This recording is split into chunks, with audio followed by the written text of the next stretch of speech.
还有一种咳嗽就是过敏性咳嗽，也是小朋友经常容易患的一种咳嗽症型。这2、3天了，他发作是前天的下午，白天咳，早上起来，特别是早上起来那一阵就比较厉害。以前都没咳过，还是经常咳。你这个咳一次的时候，经常咳嗽啊，经常咳嗽啊，感冒呀。对，是有鼻炎。过敏性咳嗽的小朋友，第一点就是爱出汗，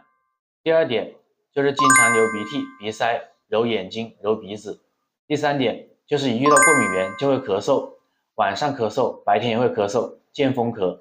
其实过敏性咳嗽从中医的角度来看，是小孩子体内太过于虚寒，